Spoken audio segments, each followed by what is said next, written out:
마지막 삶의 마지막까지 최선을 다해 그 삶을 살고자 했던 민족 청년 시인 윤동주의 이야기를 해보려고 합니다. 그는 1943년 7월 14일 일본에서 일본 유학생 사상범으로 체포되어 1945년 2월에 해방을 보지 못하고 감옥에서 그 인생을 마감해야 했습니다. 그의 인생에 관심이 많았던 사람들은 그의 생애를 추적하면서 그가 어떻게 2년 동안 감옥 생활을 했는지를 살펴보았습니다. 그가 있었던 일본의 규슈 오사카 형무소에 남아있는 그 기록을 보면요, 그가 최후의 순간을 앞두고 한 가지 일에 몰두했다라는 사실에 대해서 기록하고 있는데, 윤동주는 고향집의 편지에서 차입한 신약 성서를 옥중에서 읽고 있다. 그는 날마다 이 책에 빠져 있다라고 기록하고 있습니다. 이 글은 형무소에서 그의 동태를 감시하고 있던 사람들이 적어놓은 기록이라고 합니다. 하나님의 말씀을 붙들고 인생의 최후를 마무리하려고 있었던 그에게 시는 그 신앙의 고백이라고 할 수 있었습니다. 죽는 날까지 하늘을 우러러 한 점 부끄러움 없이 없는 삶을 산 그 윤동주는 진정 최선의 삶을 살았던 인물이었습니다. 오늘 본문에서도 자신의 변함없는 그 믿음을 나타내는 인물이 있는데요, 그는 바로 갈렙입니다. 이스라엘 백성들은 이제 가나안 땅을 정복한 후 12지파에게 기업의 땅을 나누어 주게 됩니다. 오늘 본문에는 여호수아의 조력자였던 갈렙이 이제 땅 분할에 참여할 자기의 권리를 주장하면서 신앙 고백을 하고 있는데, 8절에 나는 내 하나님께 충성하였으므로 라고 고백하고 있습니다. 이때 갈렙의 나이는 85세였습니다. 이 얼마나 대단한 고백입니까? 나는 나의 하나님께 충성하였습니다 라는 이 고백은 노년이 되었음에도 변함없는 믿음을 가지고 있는 참된 신앙인의 모습을 보여주고 있습니다. 이런 갈렙의 고백은 객관성이 없는 자기 혼자만의 주장은 아니었습니다. 본문 14절을 보면 그 고백이 진실되었음을 기록하고 있는데, 헤브론이 그니스 사람 여분네 아들 갈렙의 기업이 되어 오늘까지 이르렀으니 이는 그가 이스라엘의 하나님 여호와를 온전히 쫓았음이라 라고 기록하고 있듯이 갈렙의 삶이 얼마나 대단한 삶이었는지를 알 수 있습니다. 이런 변함없는 갈렙의 충성은 45년 전 가나안 땅을 정탐하기 전부터 지금까지 계속해서 이어져 오는 것이었습니다. 이렇듯 갈렙의 신앙이 한결같은 신앙이라는 사실을 알 수 있습니다. 그가 여호수아의 그늘에 가려져 있기는 했지만 전혀 개의치 않고 하나님께 충성한 삶을 살았습니다. 이렇게까지 했던 이유는 하나님만이 갈렙의 유일한 충성의 대상이었기 때문입니다. 주어진 상황과 환경이 변했을지라도 갈렙의 믿음은 여전히 변함없는 믿음이었습니다. 갈렙이 이렇게까지 믿음을 지킬 수 있었던 그 이유가 무엇일까요? 그 이유를 세 가지로 한번 살펴보려고 합니다. 첫째로, 갈렙은 하나님을 향해 개인적인 결단을 했기에 가능했습니다.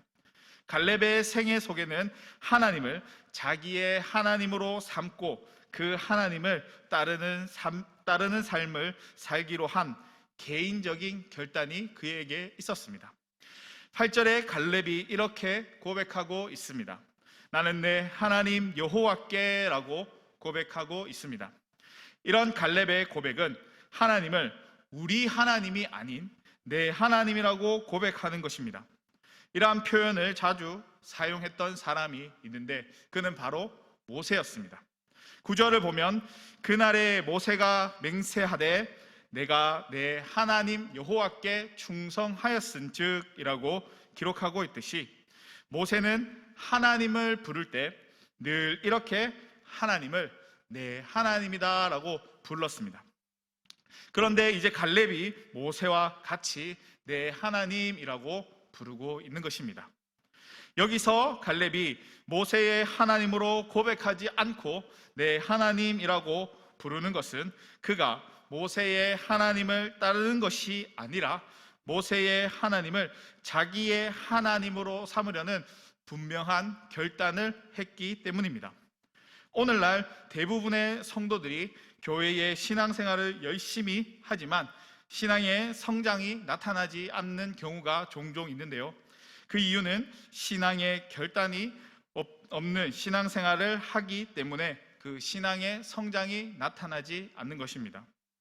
예수님께서 제자들을 부를 때 뭐라고 하셨습니까? 나를 따르라 라고 말씀하셨습니다. 이 명령 앞에 우리는 결코 소극적으로 행동해서는 안 됩니다. 따르겠다든지 안 따르겠다든지 양단 간에 분명한 결단을 우리는 내릴 수 있어야 합니다. 또한 하나님은 막연히 우리 하나님이 아니라 나 자신의 하나님이라는 개인적인 결단이 내 안에 있어야 합니다.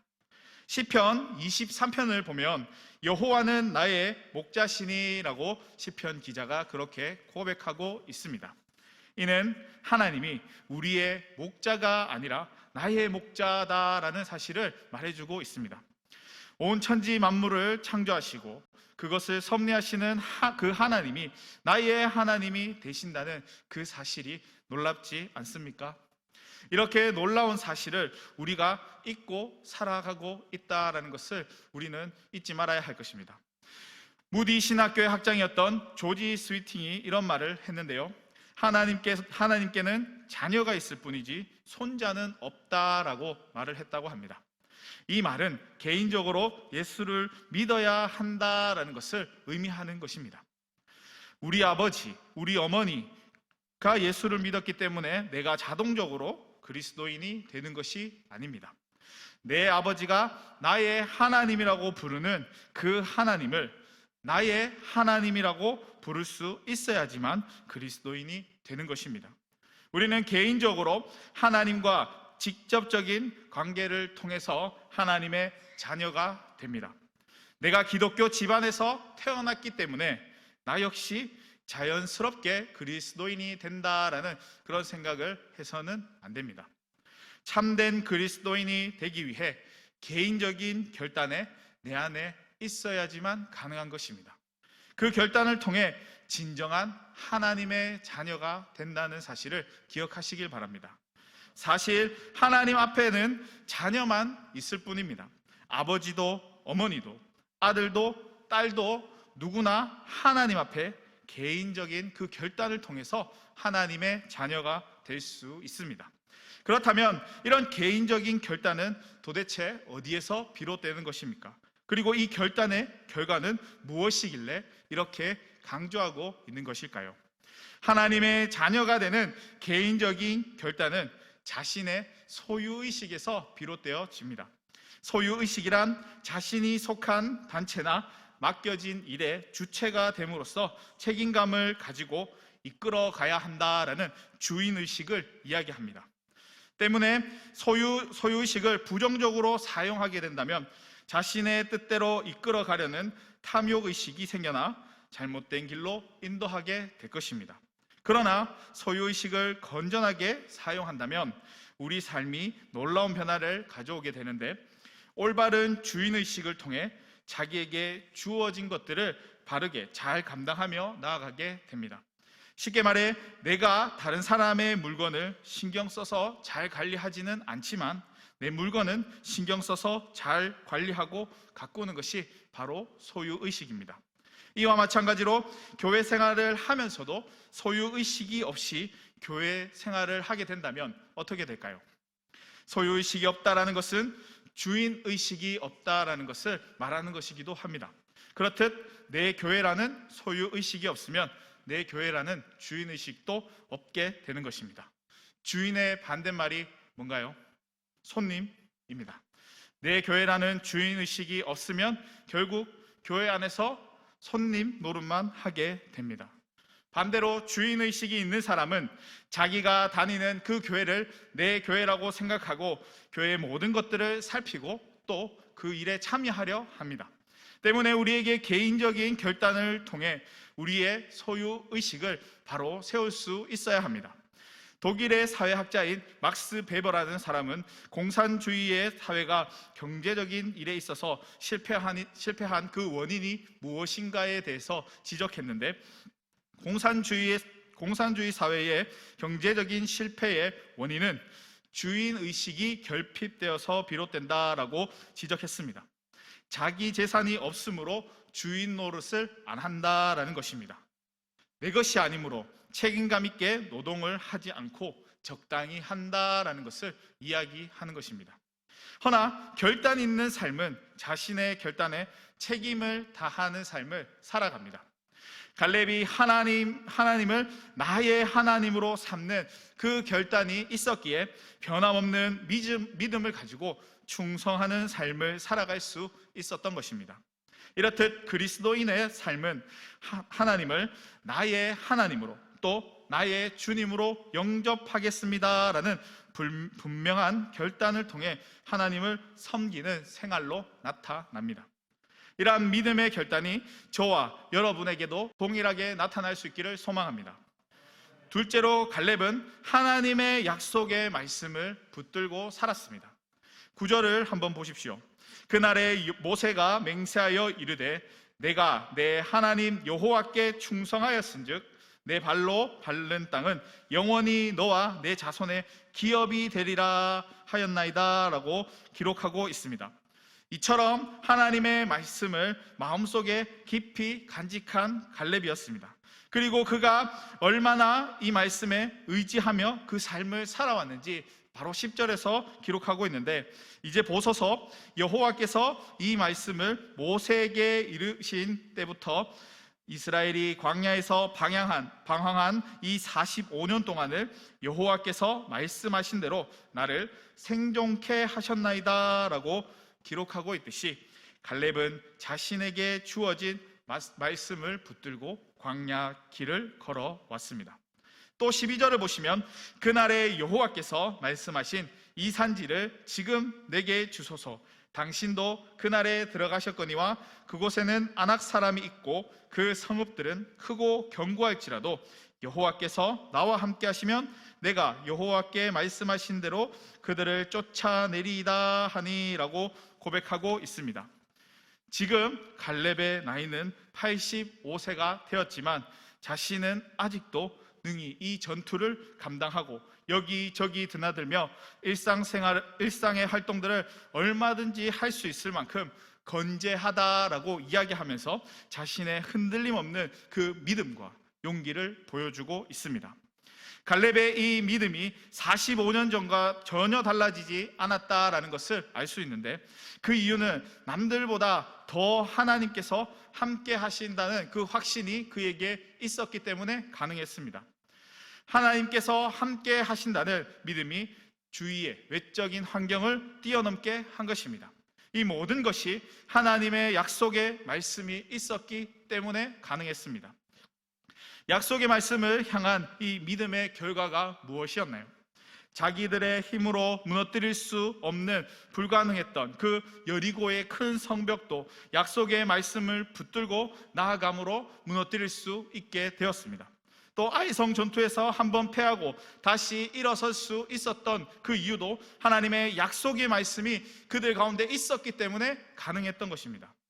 하나님께 충성한다는 말은 하나님의 약속의 말씀을 믿으며 그 삶을 살아간다라는 것입니다. 하나님의 말씀을 얼마나 충성하는가를 살펴본다면 하나님을 얼마나 경외하는지를 알 수 있습니다. 오늘날 기독교인들에게서 나타나는 안타까운 비극이 있는데, 하나는 하나님의 그 말씀을 제대로 알지 못하는 것이고 다른 하나는 그 말씀을 알아도 제대로 주장하지 못한다라는 것입니다. 이는 하나님의 약속의 말씀을 제대로 이해하지 못했기 때문에 나타나는 현상입니다. 성경 말씀에 우리를 향한 하나님의 약속이 얼마나 많이 나타나고 있습니까? 시시때때로 성경 말씀을 읽을 때 그 말씀이 나를 향한 주님의 약속임을 믿고 그 말씀을 붙들고 주어진 그 삶을 온전히 잘 감당하며 나아갈 수 있기를 바랍니다. 이 약속의 말씀을 통해 우리의 믿음이 더욱더 견고해지기 때문입니다. 셋째로 갈렙은 하나님의 능력을 신뢰했습니다. 11절과 11절을 우리가 한번 함께 읽어보도록 하겠습니다. 시작. 모세가 나를 보내던 날과 같이 오늘도 내가 여전히 강건하니 내 힘이 그때나 지금이나 같아서 싸움에나 출입에 감당할 수 있으니 그날에 여호와께서 말씀하신 이 산지를 지금 내게 주소서. 당신도 그날에 들으셨거니와 그곳에는 아낙 사람이 있고 그 성읍들은 견고할지라도 여호와께서 나와 함께 하시면 내가 여호와께서 말씀하신 대로 그들을 쫓아내리이다 하니. 여기서 갈렙은 자기가 아직 힘이 있으니 헤브론 산지를 맡겨달라라고 이야기합니다. 갈렙은 45년 동안 자신의 공로의 근거로 좋은 땅, 또 비옥한 땅을 요구할 수 있었지만 그럼에도 가장 험하면서도 정복하기 어려운 헤브론 산지를 취하겠다라고 이야기하고 있습니다. 갈렙이 이렇게 요구하고 있었던 것은 그가 하나님의 능력을 신뢰하고 있었기 때문에 가능했습니다. 갈렙의 이런 요구는 단순히 나는 아직 할 수 있는 힘이 많다라는 피상적인 자기의 신념이 아니었습니다. 12절에서 고백하고 있듯이 여호와께서 나와 함께 하신다라는 갈렙의 믿음이 그에게 있었던 것입니다. 이것은 자기의 신뢰가 아니라 하나님에 대한 신뢰였습니다. 이렇듯 갈렙은 자기가 하는 일 가운데 하나님이 함께 하신다면 충분히 할 수 있다라고 고백하고 있는 것입니다. 링컨에게 평생 좌우명이 있는데 하나님이 나와 함께 하시면 이었다고 합니다. 링컨은 언제나 낙관적인 삶을 살았다고 합니다. 굉장한 역경 속에서도 또 위태로운 환경 속에서도 웃음을 잃지 않을 정도로 낙관적인 삶을 살았다고 하는데요, 이렇게 낙관적인 삶을 살 수 있었던 그 이유가 무엇일까요? 그 이유를 사람들이 물었는데 링컨은 하나님이 내 편에 계시기 때문에 그렇다라고 대답했다고 합니다. 그러면 어떻게 하나님이 당신 편에 계시게 할 수 있는지를 다시 묻자 링컨은 이렇게 대답했는데, 하나님이 내 편에 어떻게 계실 수 있는가를 고민하지 말고 당신이 하나님 편에 서기만 하면 됩니다라고 대답했다라고 합니다. 우리가 하나님 편에 서서 그분의 말씀을 경청하고 그분의 말씀을 붙들고 사랑한다면 하나님께서 나의 편이 되시는 것은 당연한 것입니다. 신앙의 사람 갈렙은 하나님을 향한 개인적인 결단을 했고 하나님의 약속의 말씀을 붙들고 살았으며 또 하나님의 그 능력을 신뢰하는 삶을 살았습니다. 그리하여 하나님께로부터 다음과 같은 선언을 들었는데요, 민수기 14장 24절에 보면 그러나 내 종 갈렙은 그 마음이 그들과 달라서 나를 온전히 따랐은즉 그가 갔던 땅으로 내가 그를 인도하여 드리니 그의 자손이 그 땅을 차지하리라 라고 말씀하셨습니다. 이제 그 말씀이 이루어지려 하고 있습니다. 갈렙은 여호수아와 같이 특별히 택함을 받아 가나안 땅에 들어갈 수 있었습니다. 오늘 말씀을 통해 갈렙이 특별히 택함을 받은 그 이유가 무엇인지를 우리는 알 수 있게 되었습니다. 이런 갈렙의 삶의 모습이 저와 여러분의 삶의 모습이 될 수 있기를 소망합니다. 갈렙이 온전히 따른 그 하나님을 우리 역시 동일하게 따르고 나는 내 하나님 여호와께 충성하였으므로 그 갈렙의 당당한 이 고백이 저와 여러분의 고백이 될 수 있기를 바랍니다. 나에게 주어진 하나님의 약속의 그 말씀을 온전히 신뢰하고 하나님을 향한 그 믿음의 결단을 통해 거룩한 주의 자녀로 칭찬받을 수 있는 저와 여러분의 삶이 될 수 있기를 주님의 이름으로 간절히 축복합니다.